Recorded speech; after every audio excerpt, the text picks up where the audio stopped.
¿Puede una nación enterrar su pasado violento y renacer sobre sus propias ruinas? Imagina por un momento un país que durante décadas fue conocido como el cementerio de la esperanza, Burkina Faso. Sus campos, marcados por la guerra, estaban sembrados de restos oxidados, mudos testigos de la destrucción y el dolor. Los tanques abandonados se convertían en juegos peligrosos para los niños, y las escuelas eran a menudo refugios improvisados ante el eco de las balas. Pero en el año 2025, el presidente Ibrahim Traoré desafió a su pueblo y al mundo entero. Propuso lo impensable: transformar la chatarra militar en un símbolo de unidad. De los escombros de la violencia, nació una visión radical. ¿Quién hubiera creído que de las ruinas de la guerra podría surgir un camino hacia el futuro? El metal que antes separó fue recogido y fundido.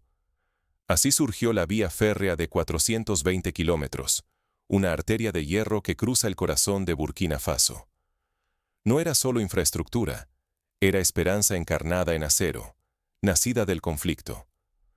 Como en la antigua Roma, donde los caminos de piedra unieron un imperio, aquí el hierro de la guerra se convertía en el lazo de una nación resucitada. Este acto fue mucho más que ingeniería. Fue una declaración de independencia y dignidad. Si el mundo ignora la lección de Burkina Faso, otras naciones podrían quedar atrapadas en la dependencia y el dolor. Pero si aprendemos, veremos que incluso de las cenizas se puede forjar libertad y futuro. Hay ejemplos históricos similares. En Alemania, tras la Segunda Guerra Mundial, la reconstrucción usó materiales de la destrucción, pero rara vez tan simbólicamente como aquí. ¿Cómo fue posible esta transformación? ¿Y qué obstáculos debieron superar para convertir las armas en progreso real? ¿Cuáles fueron los pasos concretos, las traiciones ocultas y las alianzas invisibles que permitieron a un pueblo avanzar sobre las cicatrices de su propio sufrimiento? Durante décadas, los campos de Burkina Faso fueron dominio del óxido y la desesperanza. La guerra dejó cicatrices profundas, ruinas de pueblos, familias rotas y un horizonte sembrado de restos metálicos. Parecía que allí solo crecerían el abandono y el miedo. Como sucedió en Camboya, donde los campos minados impidieron la siembra durante años, aquí la tierra misma parecía rechazar el futuro. Para el mundo, Burkina Faso era el retrato del desastre. Informes y titulares mostraban niños desplazados, madres buscando agua entre chatarra, sueños enterrados bajo esqueletos de tanques y camiones blindados.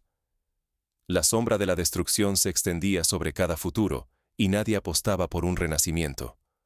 Los organismos internacionales, en sus informes, señalaban a Burkina Faso como uno de los países con menor esperanza de vida y mayor tasa de desplazamiento interno. Pero en medio de ese silencio, la voz del presidente Traoré rompió la resignación. En un discurso memorable, desafió al destino. Del hierro de nuestra destrucción, forjaremos nuestra liberación. No era solo una promesa, sino el anuncio de una transformación impensada. Así como Nelson Mandela utilizó el rugby para unir a Sudáfrica, Traoré apostaba por el acero como símbolo de reconciliación.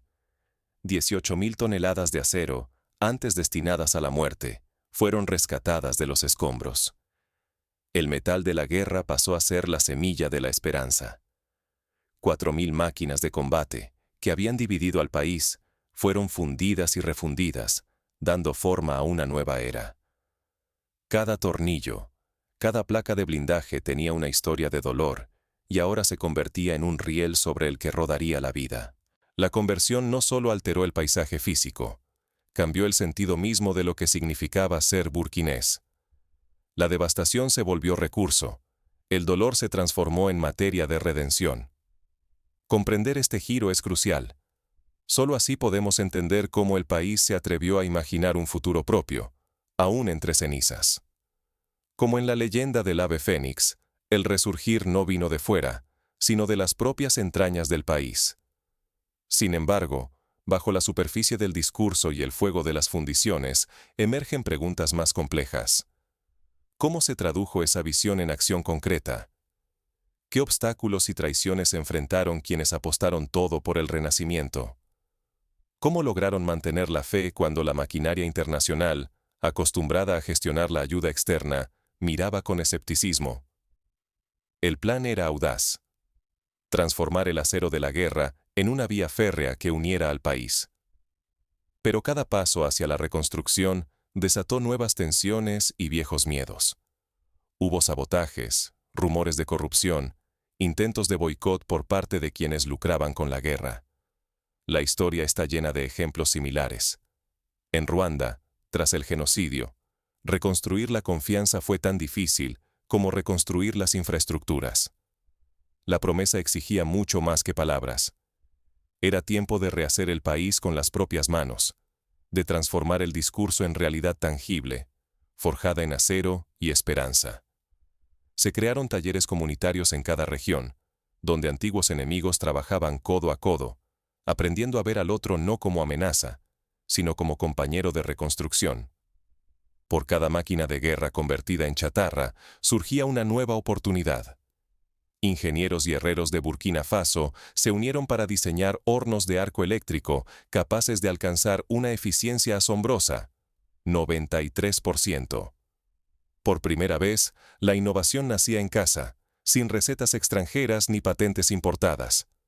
Fundir metal era solo el inicio. Se reinventaba la manera de construir futuro. Tal como Japón, tras la Segunda Guerra Mundial, apostó por la innovación local para su reconstrucción, Burkina Faso demostró que la autosuficiencia tecnológica es posible. El proyecto dio empleo a cerca de 9.500 personas. Más del 60% habían sido desplazadas por la guerra. Familias enteras que cambiaron la pólvora por herramientas y hallaron una razón para quedarse y reconstruir. Para la mayoría, era el primer salario digno tras años de incertidumbre y exilio. Uno de esos trabajadores, Moussa, relató cómo su vida cambió. Pasé de limpiar armas a limpiar el sudor de mi frente después de una jornada de trabajo digno. Así nació el programa Forjando la Paz. Mucho más que simples cursos, ofrecía formación profesional y acompañamiento, abriendo la puerta a una vida nueva lejos del conflicto. El aula era la fragua, el diploma, la dignidad recuperada. Los egresados no solo recibían un certificado, sino también herramientas y oportunidades para emprender pequeños talleres en sus comunidades. Las mujeres reclamaron su sitio. El 27% del personal era femenino. Muchas eran viudas de guerra, madres que lo habían perdido todo, pero ahora lideraban cuadrillas, dirigían talleres y tejían redes de solidaridad entre los nuevos obreros y obreras del acero. Como Agua, quien después de perder a su esposo en el conflicto, se convirtió en jefa de cuadrilla y fundó una cooperativa para mujeres soldadoras. Lo más notable fue la financiación. Casi todos los recursos provinieron del propio país, de los ahorros y el sacrificio de la gente.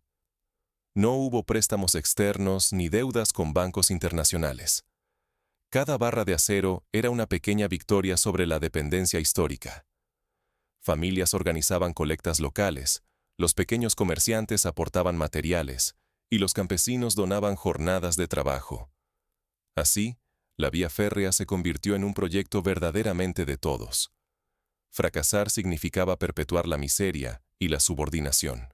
Pero si lograban el objetivo, Burkina Faso reescribiría el sentido mismo de la soberanía, el trabajo y la dignidad nacional. Como en la reconstrucción de Etiopía tras la ocupación italiana, la victoria no sería solo sobre la pobreza, sino sobre la resignación. El resultado no solo fue la construcción de una vía férrea, fue el nacimiento de una nueva identidad colectiva, tejida con el esfuerzo de miles y la convicción de que ningún futuro está escrito de antemano. Los niños empezaron a dibujar trenes en vez de armas en sus cuadernos, y los ancianos contaban historias de superación en las plazas. Pero el acero no solo sirvió para unir ciudades, también puso a prueba alianzas, voluntades y viejas cicatrices. Cada tramo construido desenterraba historias olvidadas y nuevos desafíos. En algunos pueblos, las excavaciones para los rieles sacaban a la luz antiguos refugios y cartas nunca enviadas, recordando que la memoria y el perdón debían avanzar juntos. El primer silbido del tren no solo marcó el inicio de un viaje, sino el renacer de una nación. Desde ese instante, Burkina Faso dejó de ser tierra de cicatrices para convertirse en ejemplo de transformación continental. Los medios africanos empezaron a llamar al país el corazón de la resiliencia. La nueva vía férrea, forjada con el hierro de la guerra, enlaza Ouagadougou y Bobo-Dioulasso. Por primera vez, el corazón del país late unido. Los pueblos antes silenciados por el conflicto ahora vibran cada vez que el tren cruza sus fronteras. Mercados locales florecen en las estaciones. La movilidad reduce distancias y costos. El crecimiento del Producto Interno Bruto supera cualquier registro previo. Los expertos calculan que los intercambios internos han aumentado hasta un 35%. Pero la revolución va más allá del dinero. Las mujeres, antes desplazadas por la violencia, lideran la operación y gestión del ferrocarril. Ingenieras y conductoras, con herramientas en mano y mirada decidida, ocupan portadas en la prensa regional. Su ejemplo inspira movimientos similares en países vecinos. La inclusión se convierte en chispa de esperanza en todo el oeste africano. En Níger, por ejemplo, surgieron iniciativas para reciclar vestigios de guerra y crear mobiliario urbano. La confianza ciudadana en el gobierno se ha elevado un 78%, según encuestas independientes. Por primera vez en décadas, la reconstrucción se siente real. Familias desplazadas regresan a sus casas. Los hijos de excombatientes sueñan con estudiar ingeniería, no con empuñar fusiles. En las universidades, los jóvenes debaten sobre el modelo Traoré y su significado para el continente. El modelo burkinés, bautizado por la prensa internacional como infraestructura moral, ahora es estudiado en universidades desde Lagos hasta París. Antiguos escépticos reconocen el valor de esta reconstrucción verde y sostenible. Aquí, el acero reciclado no es solo materia prima, es símbolo de independencia y dignidad recuperada. En conferencias internacionales sobre desarrollo, Burkina Faso es invitado a compartir su experiencia como ejemplo de innovación social. Gobiernos africanos y occidentales envían delegaciones para aprender del llamado modelo Traoré. El liderazgo moral e intelectual de Burkina Faso está a prueba. Si el impulso se desvanece, el continente podría perder una oportunidad histórica para redefinir su destino sin tutelas externas.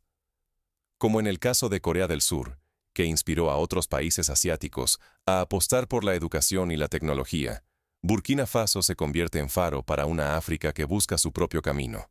En esta encrucijada, la pregunta resuena: ¿puede este modelo ser exportado? ¿Estamos presenciando el alba de una nueva era africana basada en autosuficiencia y respeto internacional? En foros regionales, líderes discuten cómo adaptar el modelo a contextos tan diversos como el de Sudán del Sur o la República Centroafricana. Sin embargo, mientras los trenes avanzan y el optimismo crece, nuevas amenazas acechan en las sombras. El futuro de Burkina Faso y su ejemplo para África dependerán de las decisiones que se tomen ahora. La presión por mantener la transparencia, evitar la corrupción y proteger los logros es constante. Más allá del hierro y el acero, Burkina Faso forjó algo más valioso: herramientas para el mañana de África y del mundo. Donde otros veían escombros, aquí nacieron cimientos para una era nueva. Las cicatrices seguían presentes, pero se transformaron en la base firme sobre la que se alzó el futuro. Como en la posguerra europea, cuando la devastación dio paso al milagro económico, aquí el dolor se volvió cimiento de prosperidad. La lección central es clara: la reconstrucción interior es posible. Cuando una nación apuesta por el ingenio propio y la formación de su gente, hasta la mayor desgracia puede convertirse en un trampolín. No hicieron falta corporaciones extranjeras ni consultores de otros continentes. Fueron los ingenieros, herreros y aprendices de Burkina Faso quienes reinventaron cada trozo de chatarra y cada riel retorcido. Desde las aldeas más remotas hasta la capital, el esfuerzo colectivo cambió la narrativa nacional. Este renacimiento no fue obra de una élite. Incluir al pueblo sobre todo a las mujeres, multiplicó el alcance social en cada aldea y ciudad. Decenas de miles de desplazados por la guerra aprendieron oficios nuevos, cambiando rifles por martillos y el miedo por un propósito compartido. Los programas de alfabetización y salud acompañaron la reconstrucción material, asegurando que el cambio fuera integral. Pero había algo aún más profundo: independencia financiera. Al decidir financiar el proyecto con recursos propios, el país debilitó los viejos lazos de dependencia y demostró que la soberanía real se construye desde adentro. Cuando el dinero y las decisiones nacen en la propia tierra, las jerarquías externas pierden fuerza. Es una lección que muchos países endeudados buscan hoy replicar. Nada de esto habría sido posible sin un liderazgo moral sólido y una visión común. Presidentes van y vienen, pero cuando una nación marcha unida tras una causa justa, redención a través del trabajo y la reconciliación, el cambio se vuelve duradero. La voz colectiva de Burkina Faso probó que el progreso no es solo material, sino también espiritual y comunitario. Las celebraciones por la inauguración de la vía férrea se convirtieron en festivales que reunieron a diversas etnias y religiones bajo un mismo techo. Ignorar estas lecciones es perpetuar el ciclo de destrucción.